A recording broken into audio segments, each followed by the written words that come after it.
FAIL fail అంటే first attempt in learning. ఒక పని చేశావు, ఫెయిల్ అయ్యావు, మార్కులు తక్కువ వచ్చినాయి, నీ అటెంప్ట్ ఫస్ట్ అటెంప్టే అది. Why don't you read and get? ఒకసారి తక్కువ మార్కులు వచ్చిన వాళ్ళు చదివి ఇంప్రూవ్మెంట్ రాసి ఎదగలేదా? ఒకసారి సివిల్స్ రాకపోతే 10 సార్లు రాసిన తర్వాత రాలేదా?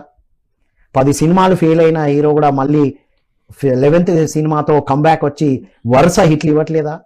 ఒక క్రికెటర్ స్టార్టింగ్ డమ్ అనుకున్న వాళ్ళు అద్భుతంగా ఎదిగి ఉన్నతంగా లేరా? మీ చుట్టూన్నదే ఫెయిల్యూర్ స్టోరీస్ మీద ఫోకస్ పెట్టండి. ఒకటి.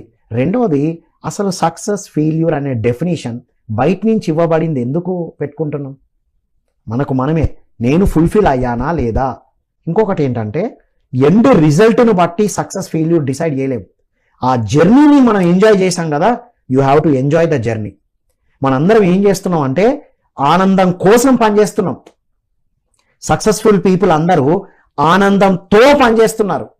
రాజమౌళి గారు 5 సంవత్సరాలు సినిమా తీశారు. వారు అడిగిన ప్రశ్నకి 5 సంవత్సరాల తర్వాత వచ్చిన సక్సెస్ కోట్లు కాదట.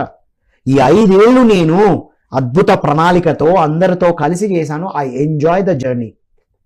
ఫెయిల్యూర్కి అద్భుతమైన రెమెడీ ఏంటి అంటే, మీరేం చేస్తున్నారో దాన్ని ఎంజాయ్ చేయండి.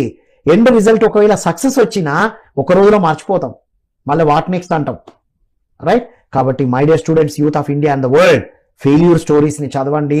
ప్రతి ఒక్కరు ఫెయిల్యూర్ అయ్యారు. Failure is never ending, success is never lasting. Success అయినంత మాత్రాన నువ్వు ఆగవు, ఫెయిల్యూర్ అయినంత మాత్రాన నువ్వు ఎండ్ అయినట్టు కాదు, ప్రాణం పోయినట్టు కాదు.